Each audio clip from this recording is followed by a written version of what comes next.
Alô?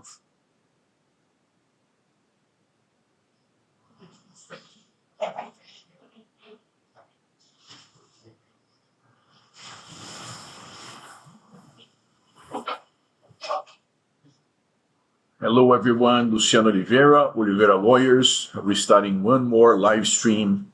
Today's Wednesday, April the 10th. I hope I can see some of our usual friends joining us soon. There are several viewers, as I can see here on your YouTube. So please feel free to chime in and let us know the type of topics you would like to have discussed today.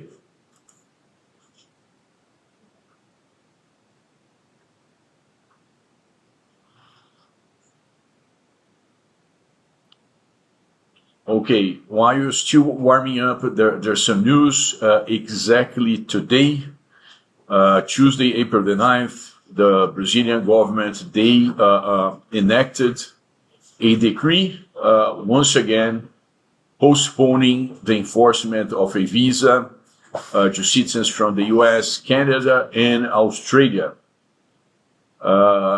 They surely wanted to enforce the visa requirement. However, because of the work being done by the Brazilian Congress in order to preclude the Brazilian federal administration from enforcing the visa requirements, the government had involuntarily to back up and change their minds and postpone. Now the new date is going to be April the 10th, 2025. Let me know in the chat window if you can see me, if things are working well.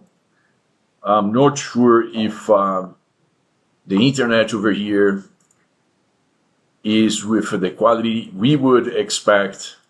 But anyhow, we're starting the live stream.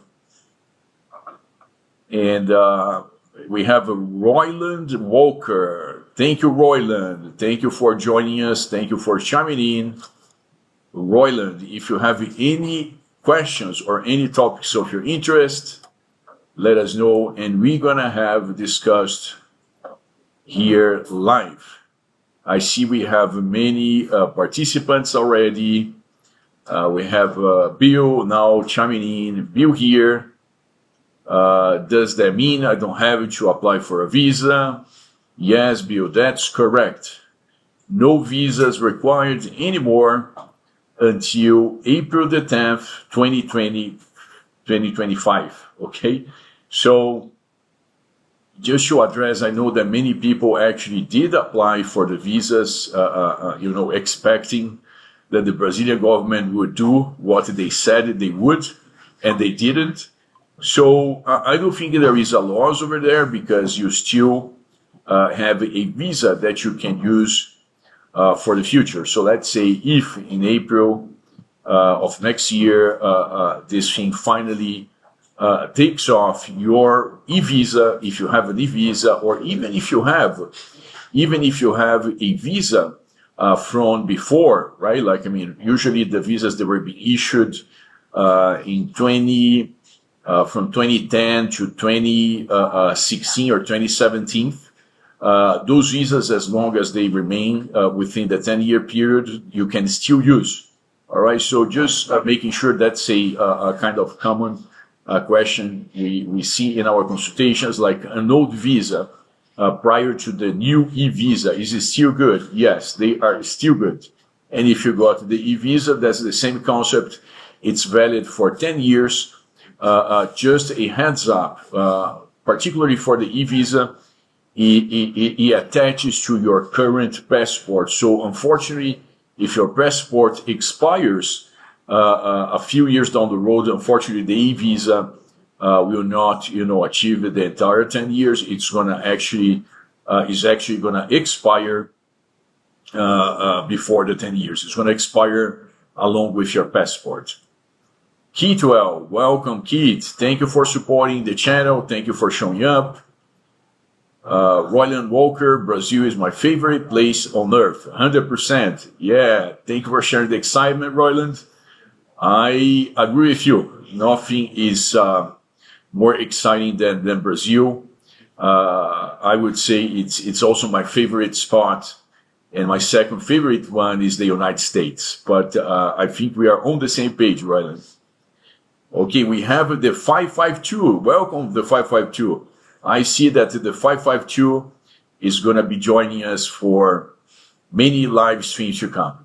552 is asking, is it true that the Viper visa needs to get approval in the home country?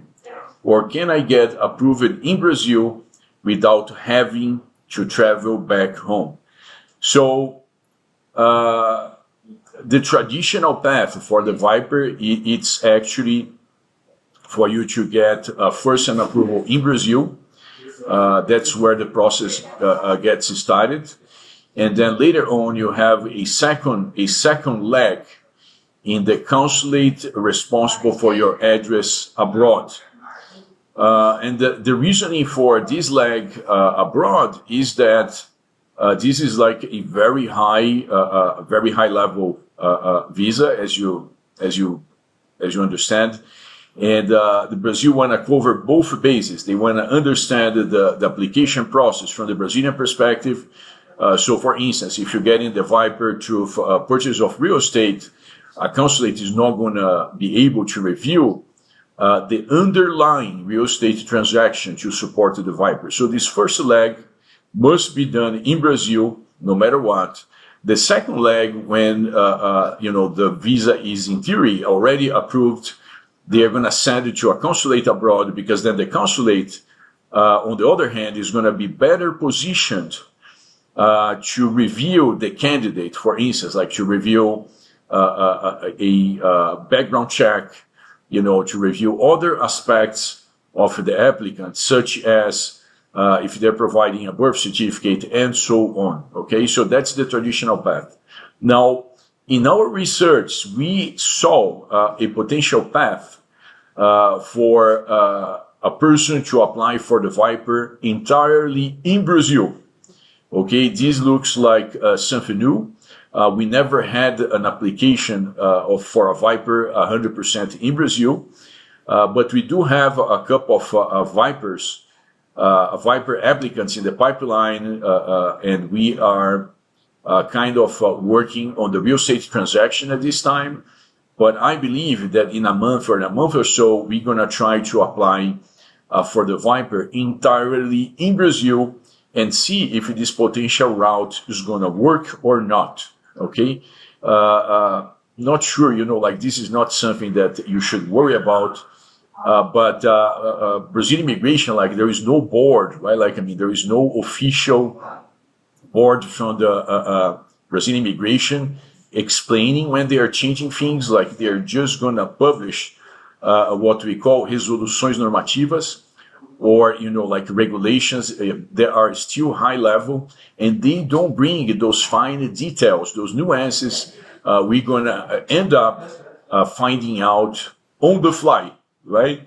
So a good thing, we have many cases here at the firm, and whenever we are trying a new route, we tell our clients, listen, this is a new route, are we willing to try this route?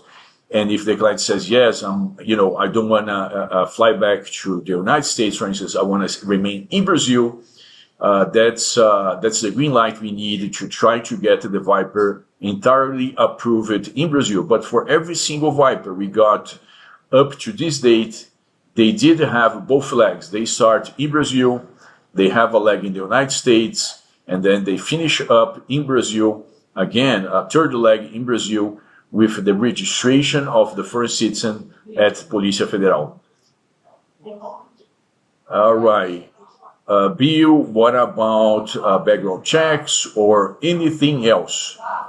All right, that's a good question, Bill. All right, so Bill is probably saying, listen, I don't need a visa, but can I just show up? Aren't they checking on, if I have committed some type of a crime, or if I need something on top of a visa or different from a visa.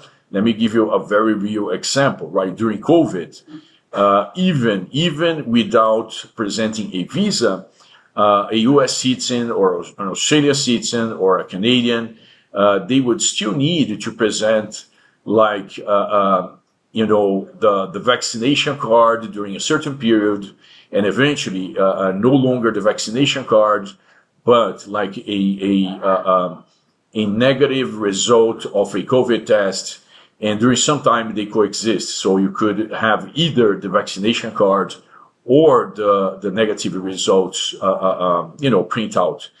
Okay, so, but as of today, there is no requirement for anything related to COVID.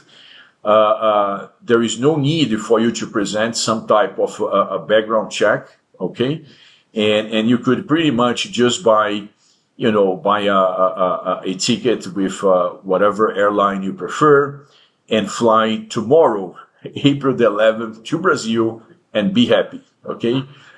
Just a heads up, Brazil is using facial recognition technology. So another question we see commonly here during our consultations, it goes like this: listen, I have 2 passports, and I have used up my 90 days with my US passport, and now I have like an Italian passport. Can I just use the second passport? Is that okay, right? So it does not matter how many passports you have, you are still the same human being. And the idea here is that you get 90 days. Nobody ever said you get 90 days per passport. They said you get 90 days in Brazil, period, right? So that means you don't get 90 days for each passport. You get 90 days per year as an individual, all right? And today, with the facial recognition technologies, Brazil is up to date in terms of being able to identify people trying to use multiple passports, and depending on the immigration officer, you could get in trouble if you're trying to deceive the Brazilian immigration, right? Like, of course, if for instance, in Scott, they're not going to say, yeah, you caught me, I'm trying to deceive. They're going to play this kind of role. Well, I didn't know, I thought I could use because they're different. Like, it's a little bit of a stretch, in my opinion, but I don't think anyone would really get in serious trouble, particularly if you have a nice conversation with the officer. But if you have expired your days using one passport and you don't have a remaining days, there is a substantial chance you're going to be denied entry in Brazil. Okay, under President Bolsonaro, that was extremely rare. I would say they had this kind of order of, listen, if we're dealing with a person with like an arrest warrant, or like a really concerning crime sheet, right, a crime history, then you're going to preclude this individual from entering the country. But for pretty much everything else, we're going to try to find a way to let this person enter Brazil. The new administration is like has a different approach, and it's willing to really enforce the laws in terms of being more strict in terms of how many days you can stay in Brazil. We see all the time people applying for an extension and not getting an extension, and up to approximately like November of last year, an extension would be pretty much rubber stamped, again, under the prior federal administration.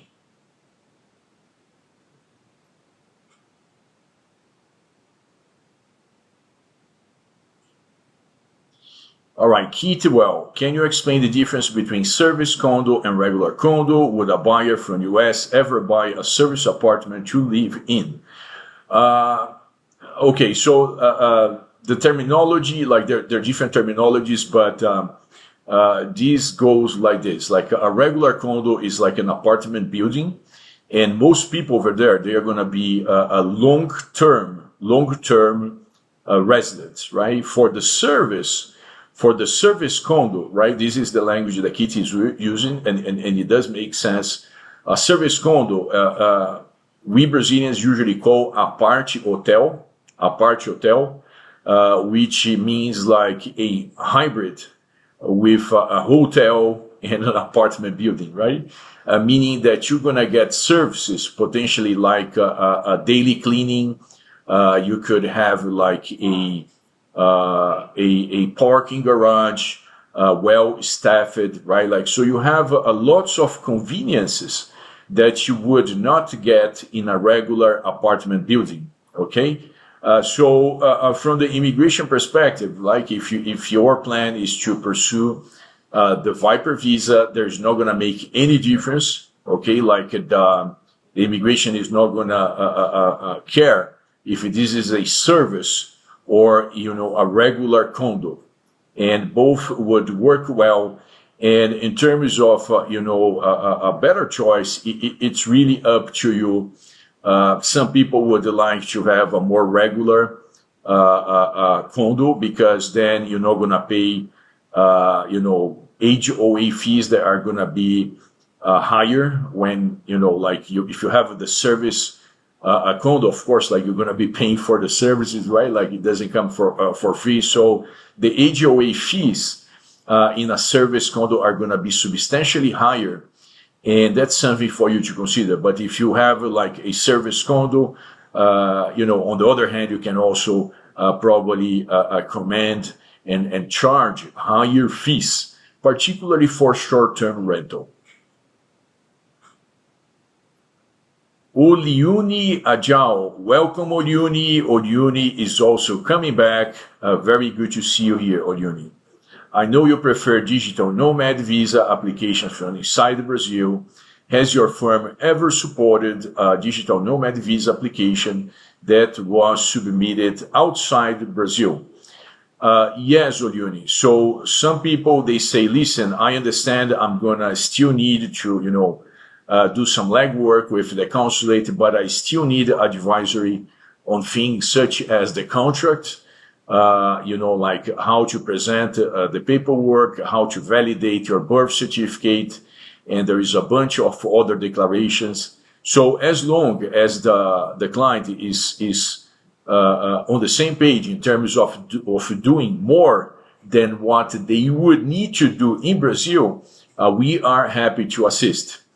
Another downside, Oliuni, and I hope you remember that, and I think it's not a small downside, I think it's a big downside, is that if you are applying at the consulate and not in Brazil, you're going to need to present health insurance, right? Emphasis on the health insurance. It's not the same as travel insurance.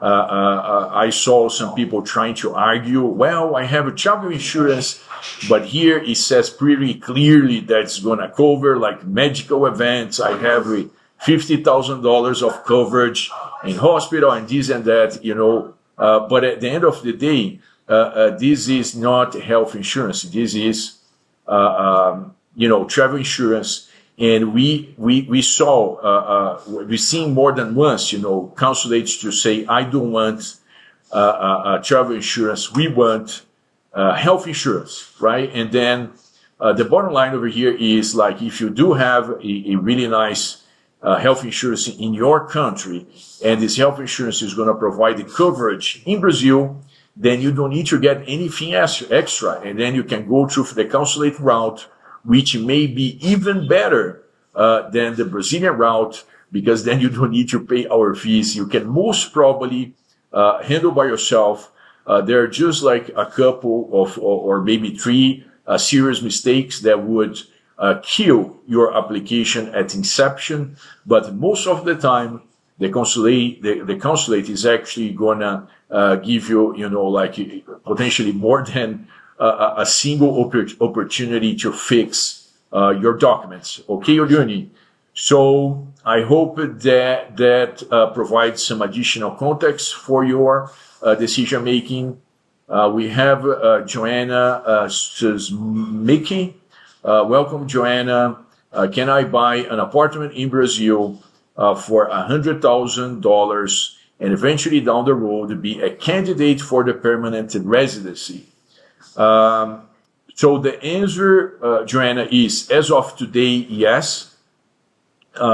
We have clients who applied, under a similar situation. They bought a property in the past, not exactly 100,000, but like for an amount that would not suffice for the Viper or for the real estate investment visa, and then they would buy a second property to top up the investment and be able to obtain the visa, right? Just a few heads ups, Joanna. I usually mention over here, you can't just go out there and buy whatever you feel like buying. There are specific requirements for the property to qualify. What I'm gonna do right now, I'm gonna actually give you a link.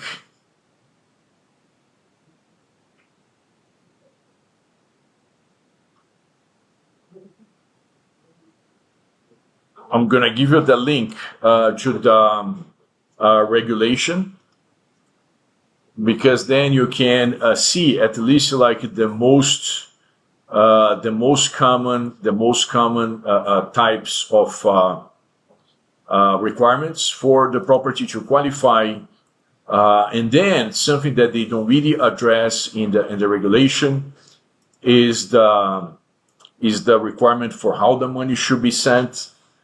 The way we work here at the firm, we work with a partner currency exchange bank in the middle, but the money is still sent from the buyer directly to the seller.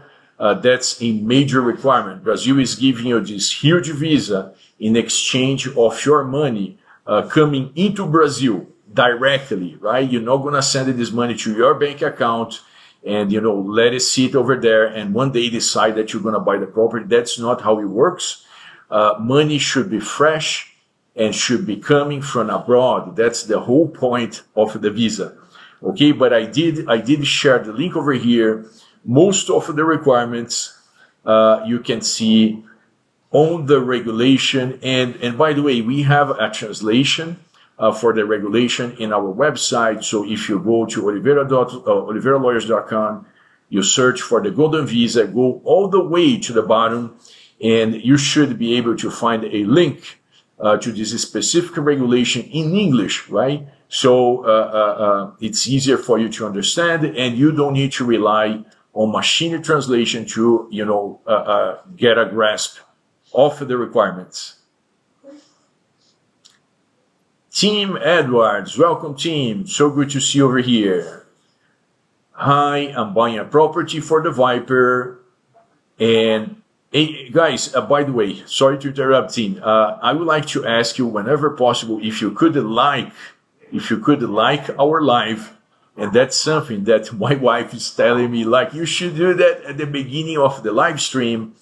Ask the viewers, ask your friends for them to, click like, to like the live, because then YouTube is going to recommend the live stream to other people who are interested in the same type of topics, right? So before I get in trouble with my wife, if you could do me a favor and click like so other people can find this content. I appreciate the help. Let's go back to the team.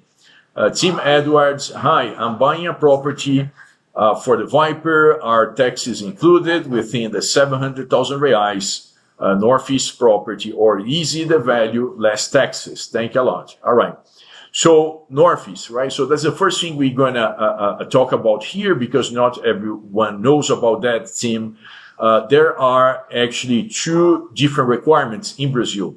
There is one requirement for most of the country, and then there is a second requirement just for the North and the Northeast. Okay, so for the North and the Northeast, at least as of today, the requirement is going to be 700,000 reais. It's reduced, right? And for the remainder of the country, it's going to be 1 million reais. And I like to emphasize this as of today because this amount has been the same since 2018. Okay, so it has been like that for roughly 6 years.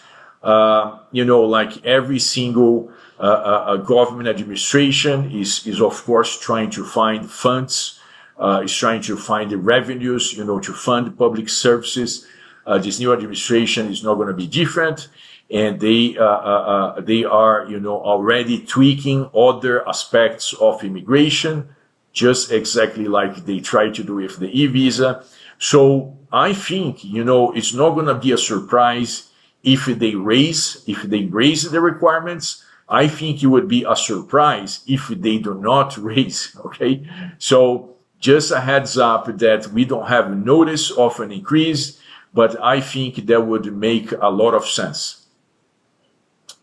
Going back to Tim's questions, so the taxes team, they should not be included in the 700. The 700 is going to be money going into the seller's pocket. All right, let's say like this because that helps with the understanding, and it should be money going into the seller's pocket for the sale of real estate.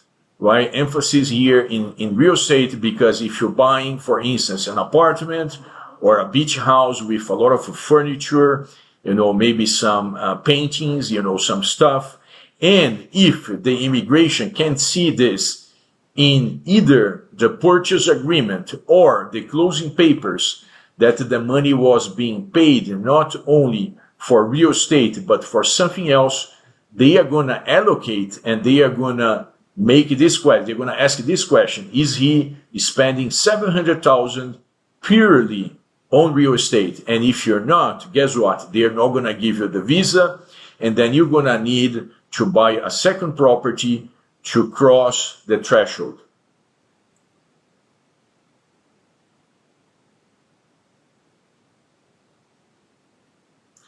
Another question from the 552.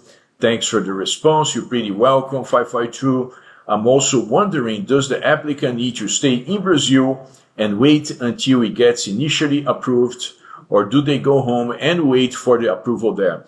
So you could do both things. Like we have clients who don't want to leave Brazil, and if they need to attend like the interview at the consulate for the Viper, they are going to fly exclusively for the interview. And at that moment in time, they are going to have like the Viper visa approved, right? Because the approval, it happens in Brazil, although you still need to attend this interview abroad.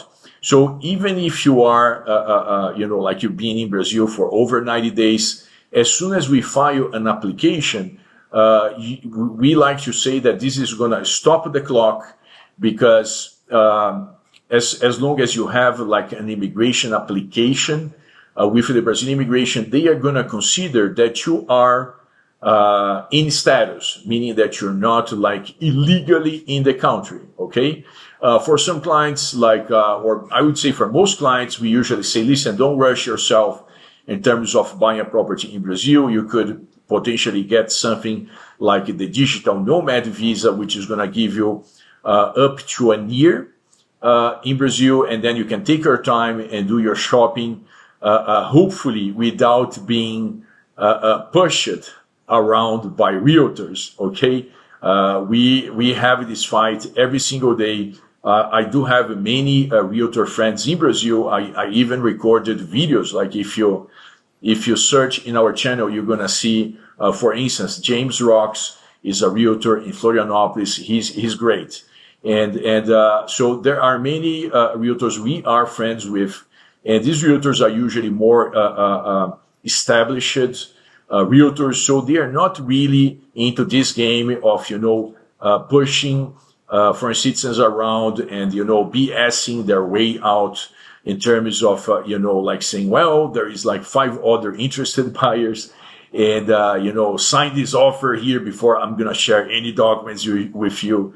So there are many good realtors out there, but unfortunately every single day at the firm we have a fight with some realtor who's trying, right, like to in a certain way take advantage of a client of ours, right? And we have several real estate transactions occurring at the firm at any given moment. So this is something that I like to emphasize. Whenever you have the cash, you're going to be a cash buyer.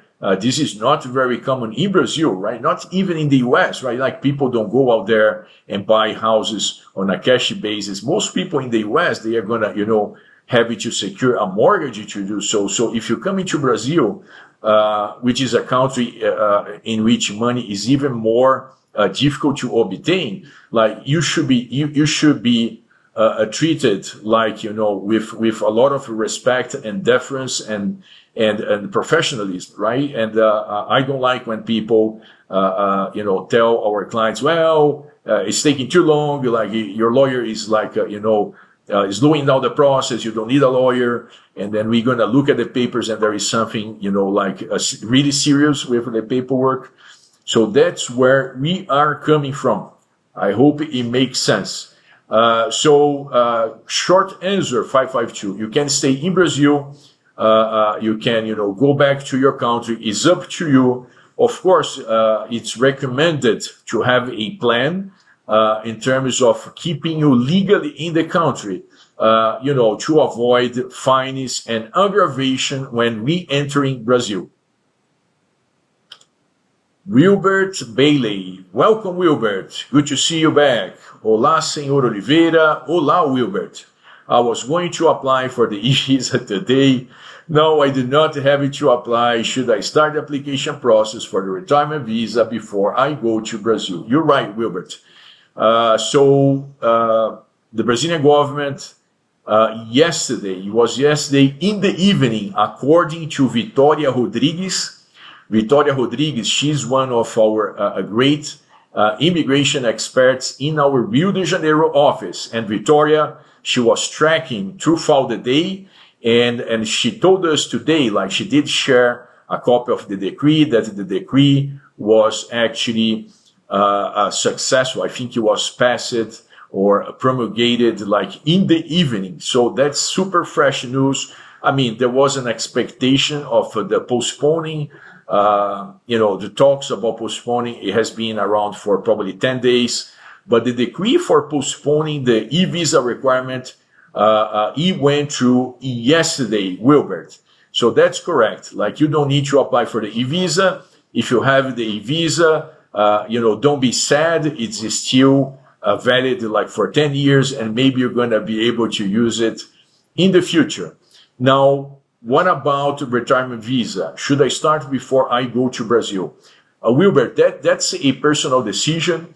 If you do it in Brazil, we can help you from A to Z, because we can actually file the application with a power of attorney.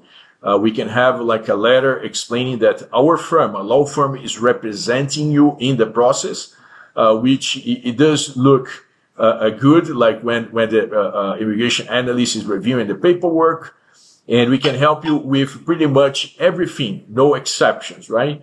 Or let's say with a few exceptions of documents, we are unable to get on your behalf, because, for instance, in the United States, unlike Brazil, you cannot just go out there and start to order birth certificates on someone else's behalf, right? Like in Brazil, I can go here to the cartório, to the registry, and I can order a birth certificate for President Lula.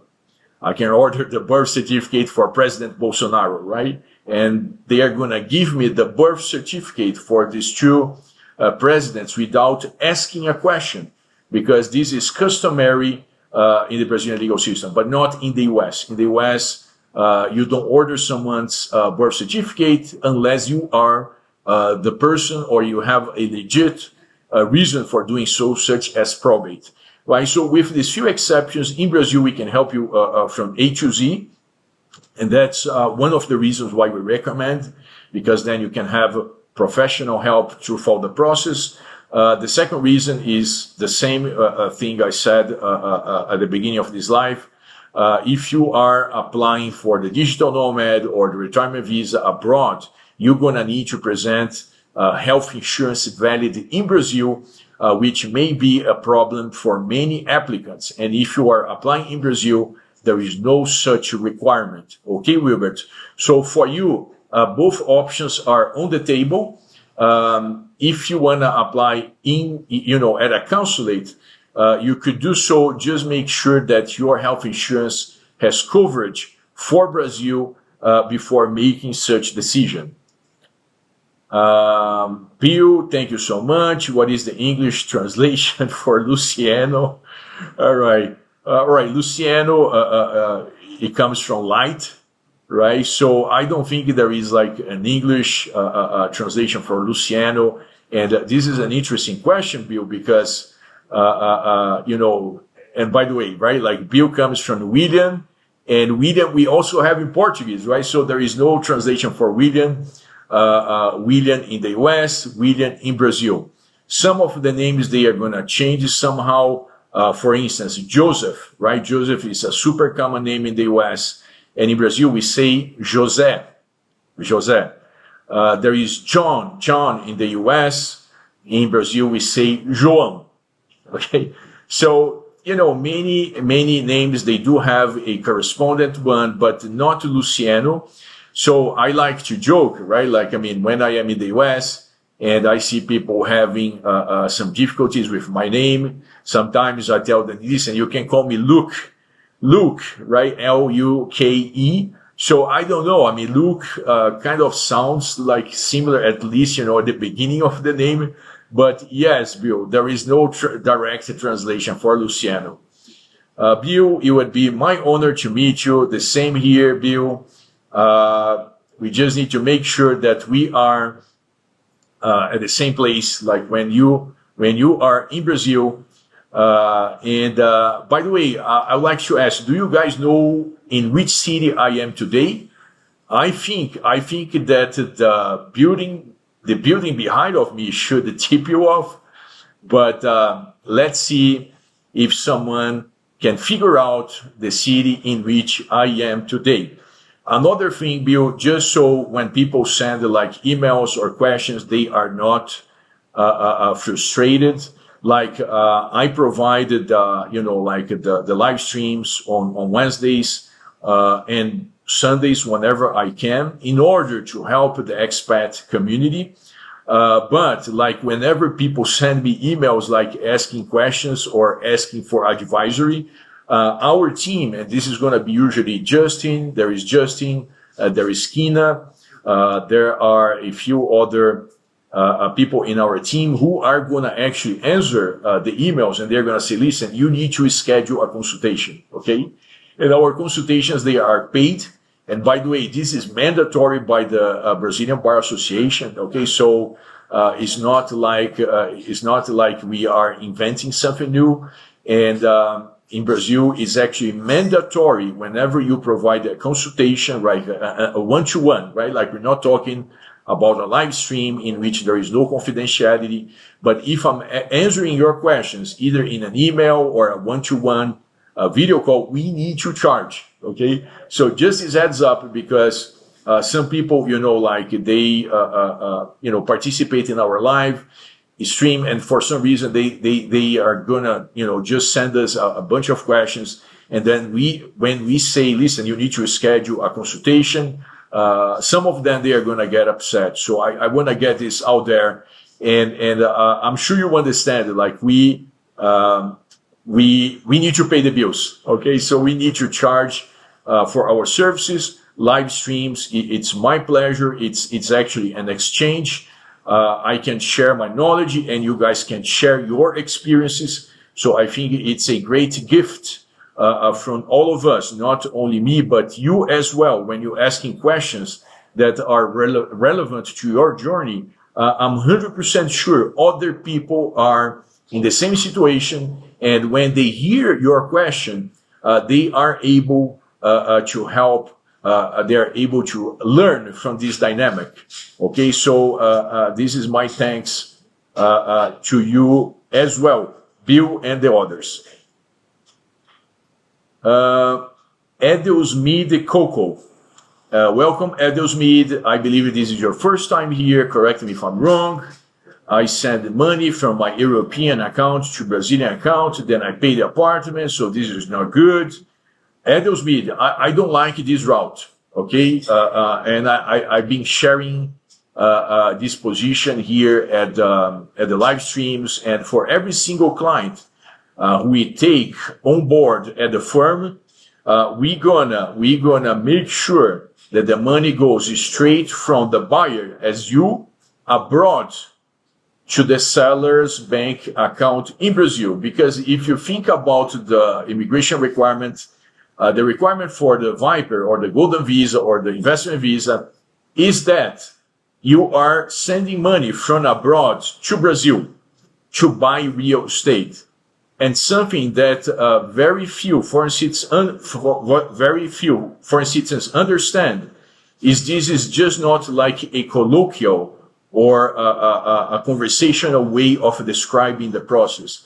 When you send the money to Brazil, the Brazilian Central Bank, they are going to allow a tag to be attached to your transaction. And if you're sending money to your own account, the money is going to be technically called money for availability. Okay? It's not money to buy real estate. For you to have money coming into the country and receive the correct tag as money to buy real estate, you cannot send the money to yourself because the Brazilian Central Bank is going to interpret in a different way. Okay, so just making sure this is a technical aspect of the transaction. Whenever we're bringing someone on board, of course, this person is paying like a premium service to not take the chances, right? Like they are buying a top-notch service to, make this as fail-proof as possible. And therefore, we're gonna work by the books, and there is no such a thing as our clients sending money from themselves to themselves and then buy the property, because again, money is going to be tagged as availability and not money to buy real estate. And then, like your next question is going to be, well, if I do so, am I going to be denied the visa? You could be denied, or maybe you're not going to be denied. We saw some cases in which the immigration was lenient, and as long as the money has not been for too long in your account, there is a reasonable chance that the immigration is going to turn a blind eye and allow you to get the Viper visa. Questions, patrimony. Welcome here. Like, I know you're coming back, just passing to say thank you to Mr. Rivera. He gives on this live stream. Thank you so much. Thank you for coming, to our live stream. And I hope to see you in our future ones as well. Tina Abdors, many thanks. Very helpful. Thank you, team. Keep well. I have seen in some real condo sale listings, the patios are covered with a netting or fencing. Is this common? Is this to keep people in or out? Oh, Keith, so unless we are talking about a three-floor condo or, a 3-story condo, this is most probably to actually, be a protective measure for families or, like landlords who are renting the property to a family, right? Imagine if you have, children and there is no protection net. Not surprisingly, there would be a number of, young children jumping from a balcony, right? So that's the purpose for the netting or the fencing. That's one of the explanations. There is another explanation, like yesterday, I went to two different properties here in this town. Like I see here someone, the 552 knows it's like São Paulo. All right, so you guys figure out I am in São Paulo. So I went to check two properties, and they were the so-called here we call studio, right? In the past in Brazil we would call them like kitchenette, But nowadays we're just using like, just like almost everything, we are following whatever the United States does. So we are calling studios. And the studios, they were so tiny and they came with like a balcony. So some people, they are going to actually enclose the balcony with glass. Okay, so it's going to make your property bigger if it is a studio, and it's going to allow you to enjoy more of the balcony, because particularly like in the summer in Rio de Janeiro, right? Rio 40 graus or Rio 40 degrees, that's the name of a song. Rio gets really warm, so sometimes, it's too warm for you to be in the balcony, but if the balcony is enclosed and you have air conditioning, so you can see all the action. Like if you have a beachfront property, you can see all the action at the beach or maybe at Copacabana or another location. And all of that from the comfort of your home. Okay, kids. So these are two explanations. There are probably like half a dozen, but those two are probably the main ones. 552, could it be that the consulate doesn't understand the concept of stopping the clock, and then they think you overstayed illegally at the time of the consulate interview, and also immigration officers? Yes, there is always room for interpretation, but just like I was saying, traditionally, 552, the Brazilian immigration, they are gonna bend backwards to try to help you, okay? And particularly the Viper visa, it's a really high-end visa. So even people at the consulate, I mean, they are gonna try their best, to be nice and to be fair and to understand that if you have an application, you are allowed to stay in Brazil for the processing time.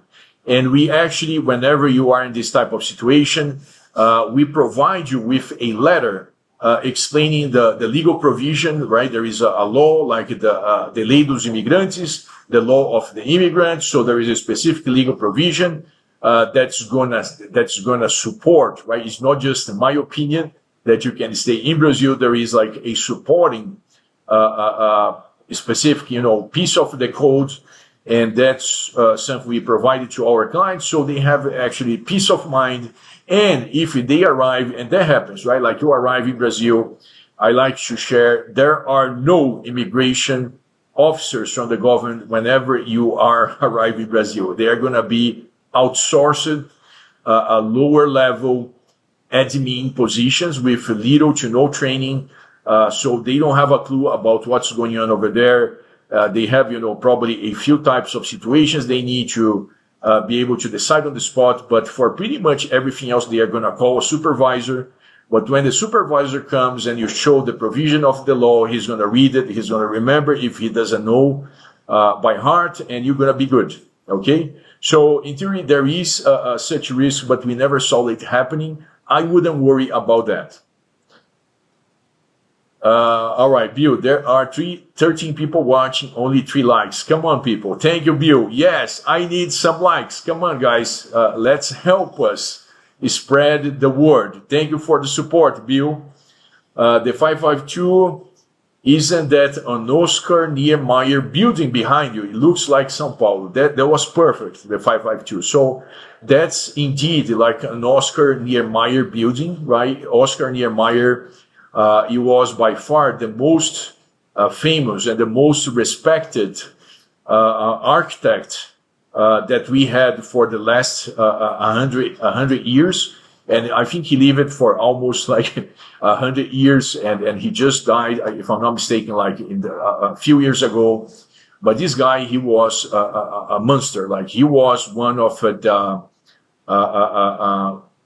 designers for the capital of our country, right? So this guy, he was designing not only buildings, but he was designing cities. He was designing parks.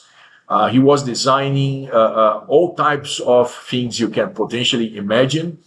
And this building over here is Copan. Okay, so I'm going to write over here the name of the building. And this is one of the, most famous landmarks of São Paulo city. All right. So I'm not sure if the camera can show accurately. So it's a kind of, a curved building, and that's the hallmark. There is a protection net in front of the building, just like Bill was mentioning. And the protection net in this case is a single one because they are doing some renovations. They are always doing renovations because it's a pretty old building, but it's an amazing building. Okay, it's an amazing building. The architecture inside and like outside, inside, the corridors, the elevators. You have a bunch of very special places on the ground floor. So here you go. You are right on point, 552. This is Copan building, and this is like in the heart of São Paulo city.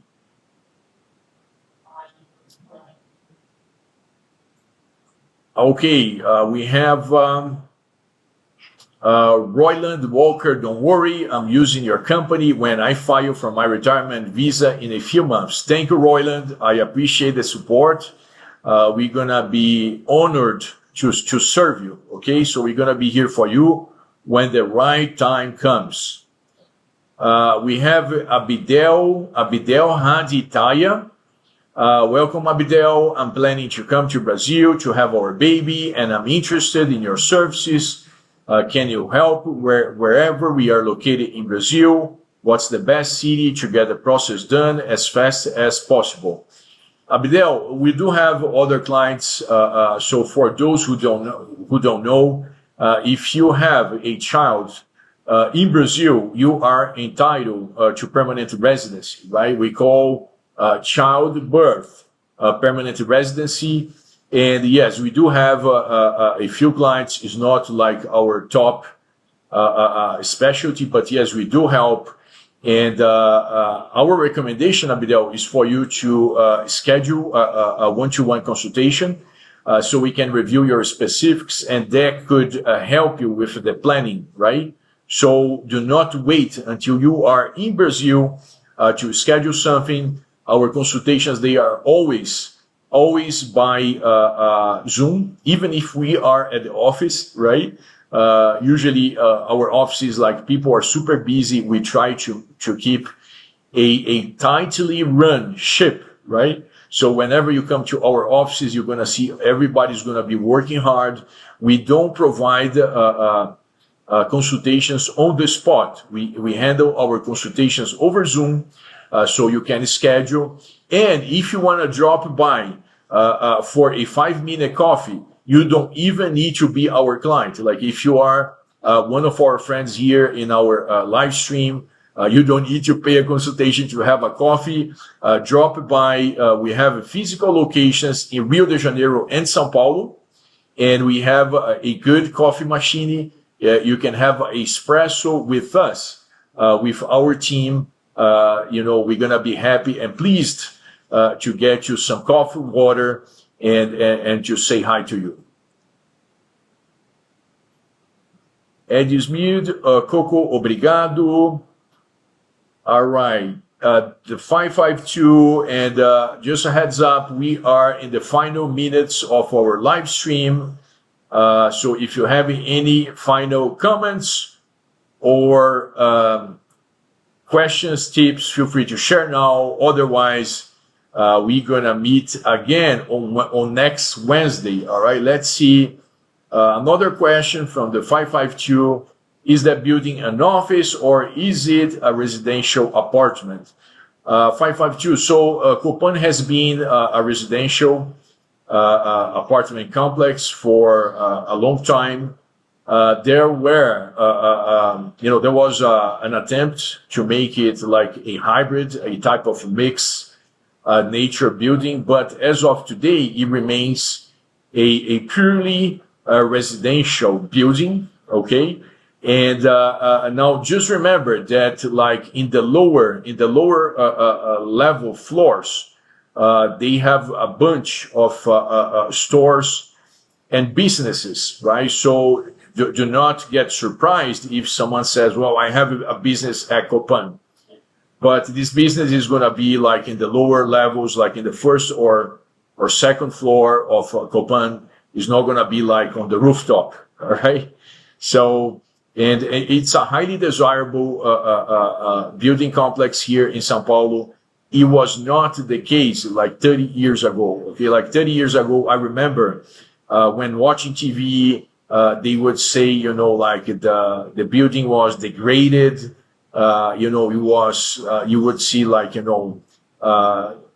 drug users, this type of more undesirable environment. So families would refrain from living in Copan, and the rent was pretty cheap, right? So I guess there was some level of gentrification, right? And just like you see happening pretty often, like in New York City and in other world capitals, now the rent has been increasing and increasing non-stop at Copan, and it's actually a pretty a pretty special place, like for us who are from São Paulo. All right, Bill is saying double espresso for me. You got it, Bill. You're gonna have your double espresso, and double espresso is pretty typical in Brazil. So for those who don't know Brazil well, in Brazil we like tiny coffees, right? So Bill is joking here about the double espresso. If you don't order a double espresso, you're gonna have it naturally a single espresso, and it's gonna be a this size amount of coffee, okay? And usually Brazilians, they're gonna be happy with it because we tend to have many of them throughout the day, right? So if we're gonna be drinking, I don't know, 8 cups of coffee of this size, we're gonna have a problem. So what we do, we have like tiny cups, or portions of coffee, so we can drink more coffee, ideally socializing throughout the day. Okay, but if you're not used to the tiny doses of espresso, you can ask for a double shot, and then you're going to have something more, reasonable, particularly from the U.S. perspective. I know that in the U.S. you go to Starbucks, you have like the huge cup of coffee, but here in Brazil, you're going to get used to it. Coffee is usually drunk like in small portions. That was a good one, Bill. All right, Wilbert Bailey, thank you for your information. I look forward to use your services for the retirement visa. Thank you, Wilbert. Thank you again. All right, last question of today. If I buy a property for 1 million reais, do I also need to prove income? Interesting question. One of the requirements when you're going to attend the interview at the consulate is that you're going to provide a proof of income. But surprisingly, there is no minimum income required. So the idea here is more to have you stating that you do have enough income to support yourself, and you're not going to become like a public liability, right? So here is the answer. MK is needed, okay? And by the way, thank you for showing up, MK.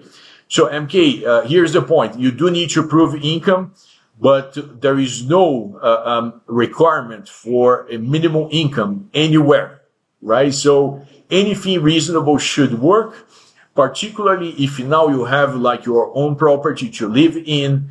I would guess that even something like, $700 a month or $500 a month, it could be enough, right? Of course, if you can have at least $1,000 a month or $2,000 a month, and I know that many of our clients, they have, income in the tens of thousands of dollars, all right? So particularly if you buy property in another country, you're not going to have an income for 500 or 700. But I'm trying to highlight that even for a low amount income, I believe you should still be good. Okay, so it's more a matter of saying I'm not going to be a public burden than actually meeting a specific requirement.